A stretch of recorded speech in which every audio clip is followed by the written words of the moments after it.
This is Jen Psaki spinning wildly. So this is just a little snippet of CNN footage from a few weeks ago. I think it's early April. And the relevant quotation from her is, every major medical organization agrees that gender-affirming healthcare for transgender kids is the best practice and potentially life-saving. Wow. Holy moly. Holy moly. That's not true. No. It may be true that every major medical organization has stated that this is the case. Right. But then every major medical organization is wrong. Wrong. And we ought, at this moment of all moments in history, be able to say, have there been any other instances where every major medical organization has been wrong, giving advice that was dangerous and ridiculous and alarmist and terrible for huge swaths of society, if not the entire society? Yeah, let's think. Let's think. Possibly at this moment, as horrifying as this is, and this is why, the happy thought from the signage in the airports is maybe people will become more ASH negative, maybe people will become less compliant, is at this moment, the authorities are so bad at what we have been told they're trying to do, or maybe they're very, very good at what they're actually trying to do, and that seems kind of more likely, that if every major medical organization is agreeing about something so patently and obviously wrong, that affirming a child's statement that they are born in the wrong body and therefore you should allow them to do anything that's down that path, these incredibly invasive, fertility-killing, soul-killing interventions that are totally modern and have nothing to do with the very few trans people that have existed throughout history. Well, if every major medical organization is advising that, then really, why are we listening to them on anything? Yeah. Why are we listening to them on any subject whatsoever if what Psaki said is true, and that they all say, yes, affirmative therapy, affirmative care, whatever the language is. Affirmative just means you say yes when your child claims X. Anything? Really? He's a turtle? He's Spider-Man? Really? No. Yeah, no. And were there any reality to this whatsoever, right? The fact that that is not what every medical organization would have said 10 years ago. Yeah. And 5 years ago. It's 5 years fast. Ago. Right. It's crazy. Okay. There are times when suddenly we all wake up to some reality that's so well demonstrated and important that it spreads horizontally across society, and we all come to the realization, that this is caused by that or whatever. Mm-hmm. Okay. If that was what happened, then there would be a result somewhere that we could all scrutinize, and we could talk about it here on the DarkHorse podcast, and you would be able to hear us evaluate whether this result actually, whether the experiment was well structured, whether or not the statistics reflect the actual result that's, portrayed in the title and all. But the point is, there is nothing. This is just, it's a contagious belief that has apparently contagious belief is now what medical advice is based on. Right. Mm-hmm. And that is a jaw-dropping recognition that is what we are now doing in order to figure out how to treat, geez, who is it again? Children? Mm-hmm. Right. We're now treating children based on, who famously live in fantasyscapes. Right. Exactly. It was the woke trans activists who made this medical discovery, which was done so compellingly, their experimentation was so rigorous that their conclusion could not be ignored and has now spread into medicine. That's what happened. That is what happened. Lived experience experimentation. Right. Except we can't talk about people who transitioned and then realized they didn't want to and transitioned back. That's forbidden. That's somehow transphobic. You're killing them if you do so. Right. Mm-hmm. So anyway, I guess the point is, look, there's no way to take all of the things that would have to be true in order for this to be legitimate and to find them. And in their absence, then the question is, well, then what the hell are we doing? What the hell are we doing? And how can anyone with a straight face get up in front of the world and say, what you have to do is affirm the child no matter what they say, if it has to do with their deep understanding of sex and whether or not they were born in the wrong body. As many children don't know what it means. to be a boy or a girl, right? Right. Well, how would you? I mean, of course, infants don't. There's some moment at which it comes to sort of dawn on you, and this is part of the reason that there is such a kerfuffle is minimizing it, but such an important discussion that is being had around, sex ed for kindergarten through third graders. Like, no, actually, because it's too young, because children shouldn't be exposed to that then.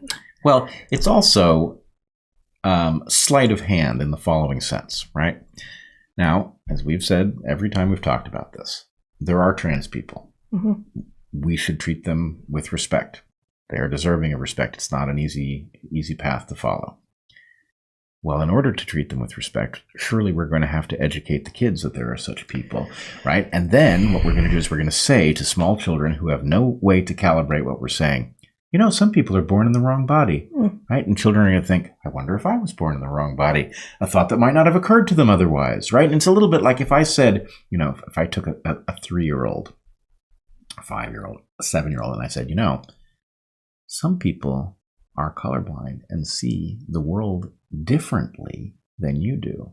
Or maybe you are one of them, right? Then the question is instantly, gee, I wonder if I see the same colors as everyone else, and how would I know? And doesn't that lead to a deep philosophical question? How does one know if my yellow is your yellow? This kind of thing. The point is that questioning is totally normal. Mm-hmm. And what is it spurred by? It's spurred by adults saying weird things to you like, some people are born in the wrong body, right? Which is just... So anyway, the point is the thin end of the wedge is in order to protect some among us who we all agree deserve protection, we have to be sensitive to the fact that they exist. So then we're going to tell children that they exist, and we're not going to give them a sense of just how rare it is. Because, of course, if you say it's rare, then maybe the lesson of you should treat these people with respect won't stick.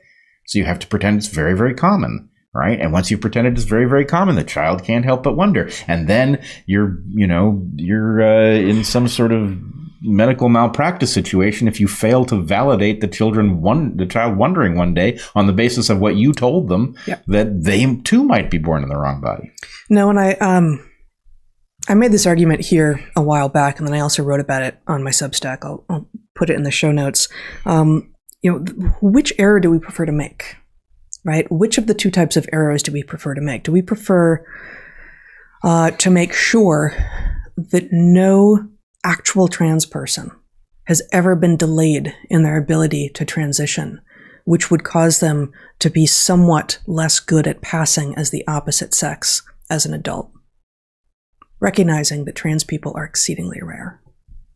Or do we prefer not to allow legions of children to potentially get and actually get fertility-stopping, soul-killing puberty blockers and cross-sex hormones, and in the worst cases, surgery that will change them forever, from which they can never fully come back? Which of these things do we prefer? We prefer zero. It will be the answer of the unnuanced, uncritical, illogical people on the trans activist side. Well, of course, we can't have any of these mistakes. Sorry, no. You live in a land of trade-offs. There's no escaping them. You have to have one or the other of these errors that you slightly prefer to make. And I know which one I prefer to make. Yeah. I prefer not to put all the children who aren't trans at risk, which is the vast majority of them. Right. And the irony is that you can tell that this is part of the epidemic of sophistry from the fact that we are having to make an argument that is really as basic as, you know what?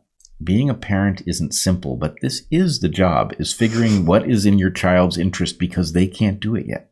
Yeah. They don't know. And it's becoming so much harder for parents. I mean, gosh, the stories I hear from people, and I haven't even responded to everyone at this point, and I just don't even know what to say. But the parents who I hear from who have their children coming to them and declaring that they are the opposite sex, and these are parents who know what's what, and they know their kids, and they're not transphobes, and they're not bigots, and they're not Nazis, and they're none of those things. These are good, honest people who love their children deeply, and they are fighting against the current that is coming at these children in the schools and in the media and in the everything. And in the doctor's office. And in the doctor's office, from the healthcare professionals, from the so-called educators, from the so-called healthcare professionals, and the so-called educators, and from the so-called journalists. Yeah.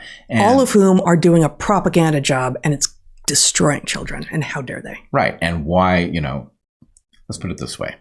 There is a reason that, at least until 5 minutes ago, and for some of us, continuing right through this very instant, we detest pedophiles, right? There's a reason, and it is because they are a threat to children. They will destroy the lives of children if they are allowed to do what they want to do, right? And so the point is, okay, we have certain rights, right? If somebody is trying to molest your child, you have actually extraordinary rights to protect that child. If the somebody who's trying to destroy your child is a confused teacher or doctor or bureaucrat, you have no such rights, because what they're telling you is that actually we are acting in your child's interest and you've lost track of what it is. And we may, in fact, take your parental rights. Right. And, we are marching ever further in that direction. So, again, it's like, look, at what point do you hear yourself struggling to make an argument that actually these people don't have the right to interfere with my child's future fertility, right? Why am I even having to make that argument? Why would I ever have to make that argument? Isn't that self-evident? Maybe it's the sophistry. Maybe the sophistry has gotten to this topic too, right? You think? Right. And so I guess that's what I want, is I want just like an emblem, a flag, something I can hold up at the point that the sophistry has reached the next argument. I don't want to have to argue it again. I just want to say, it's happened again. The contagion has gotten here as well. Darn. Sophistry foul. Yep. I can't imagine that we're going to solve this in English now because the sophists have arrived. That sort of thing. Yep. All right. We're going to have to work something up for that.